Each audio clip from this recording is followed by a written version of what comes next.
दोस्तों नमस्कार। Please welcome to my channel Dwarikanath Dubey. आज मैं ऐसा ही एक आनंदमयी जगह का सैर कराने ले चलता हूँ।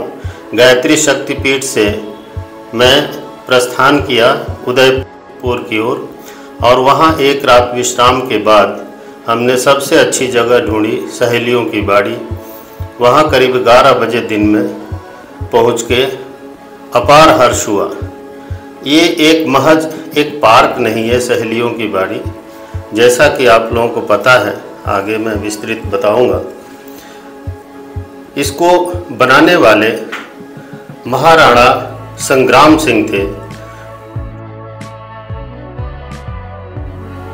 जो 1710 से 1734 के बीच में इसका निर्माण हुआ। ये आप देख पा रहे हैं, उसका एरियल सर्वे आपको दिखा रहा हूँ, जो फतेहपुर सागर के बगल में स्थित है सहेलियों की बाड़ी। सहेली मार्ग पर इसका मार्ग का नाम भी सहेली मार्ग है। ये हम पहुँच गए सहेलियों की बाड़ी और यहाँ दोपहर के समय में विश्राम का एक अपार हर्ष होता है। जब महाराणा संग्राम सिंह की शादी हुई, वो उनकी महारानी 48 सहेलियों के साथ, ये महज एक सहेलियों की बाड़ी नहीं है। कोई राजा अपनी पत्नी को कितना सम्मान देता है। कोई स्त्री की शादी होती है और विवाह के उपरांत अपना मायका छोड़ के जब जाती है, उसको सबसे बड़ा दुख अपने माता पिता और घर का तो होता है, साथ में अपने सहेलियों का बहुत ही दुख होता है।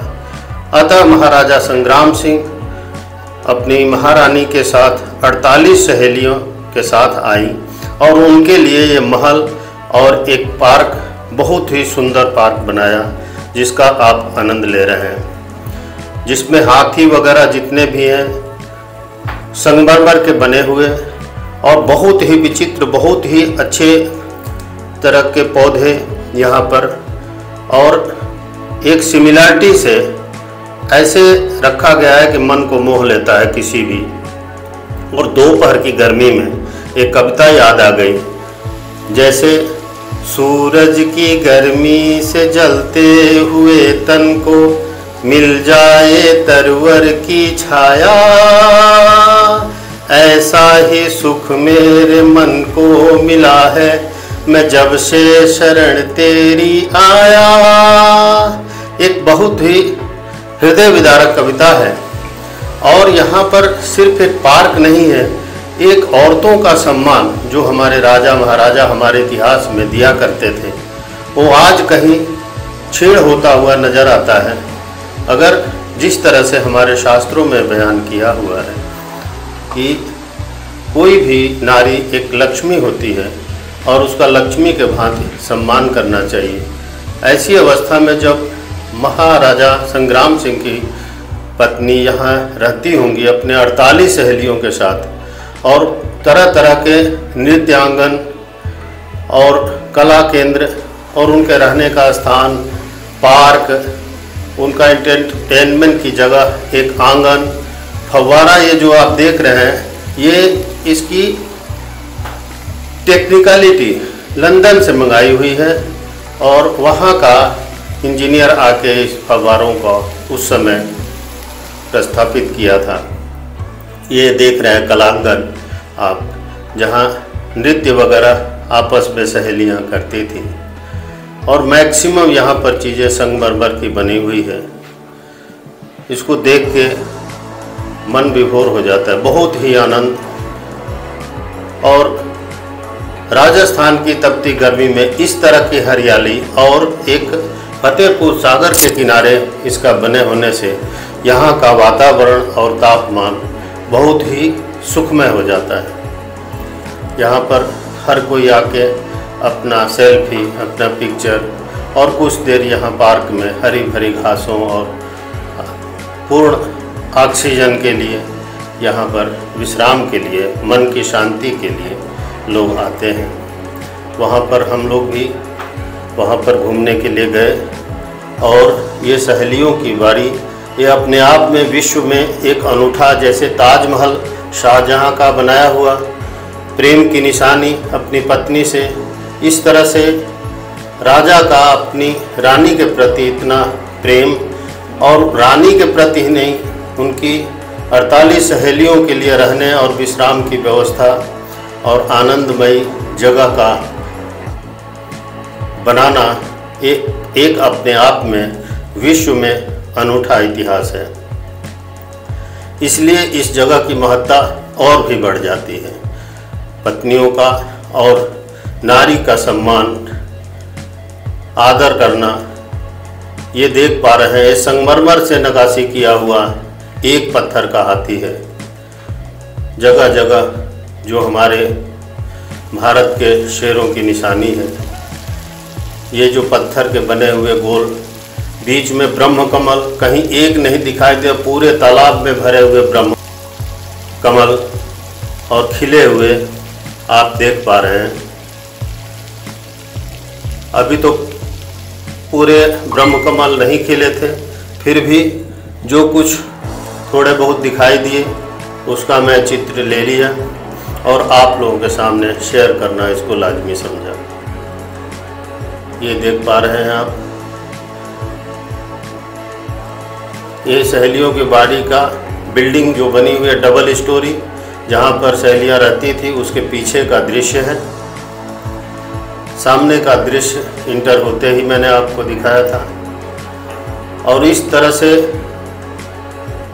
बड़े बड़े पूरे साल हरे रहने वाले वृक्ष ढूंढ ढूंढ के पूरे हिंदुस्तान से मंगाया हुआ है, जो आज भी पूरे व्यवस्थित ढंग से यहाँ पर लेआउट है। ये देखिए, पैरासाइट एक प्लांट है जो पेड़ के ऊपर चढ़कर और पेड़ से ही रस लेकर, और इस तरह का बड़ा पुष्प मैंने पहली बार देखा, इसलिए आपके सामने शेयर करने जा रहा हूँ। इतना बड़ा फूल अभी खिला नहीं है, इसकी कली है। ये आगे चलते हुए ये हरे भरे पंख के आकार के प्लांट्स यहाँ प्रचुर मात्रा में, बहुत ही ज़्यादा है। और राजस्थान की इस गर्मी में और इस जगह पर आते ही शरीर पूरा शांत हो जाता है। और आप मानिए, ये जगह अपने आप में अविस्मरणीय है। इस तरह का हरा भरा और सुखमय वातावरण, चलते हुए फव्वारे, ये शाम के टाइम और भी शोभायमान हो जाते हैं। लेकिन दोपहर में इसकी छाया की अनुभूति अलग से ही आनंदमयी महसूस हो रही थी। ये फव्वारे चलते हुए और इस तरह से पूरी परिक्रमा करते हुए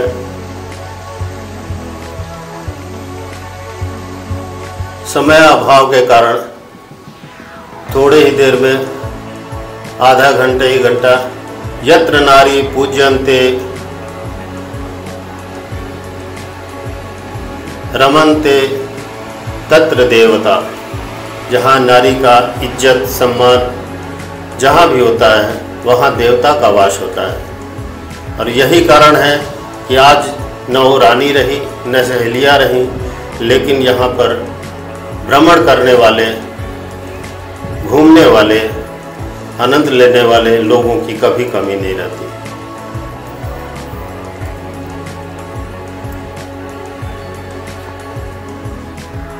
ये वहाँ का दृश्य दिखाते हुए भी हमें अपार हर्ष हो रहा है, लेकिन प्रत्यक्ष अपनी आँखों से देखा हुआ और एक चित्र के द्वारा प्रस्तुत करना बहुत अंतर होता है। फिर भी हर कोई व्यक्ति वहाँ जा नहीं सकता, समय अभाव के कारण या जिस किसी कारण, तो उनके लिए मैं अपने YouTube के माध्यम से आप लोगों के सामने प्रेषित कर रहा हूँ।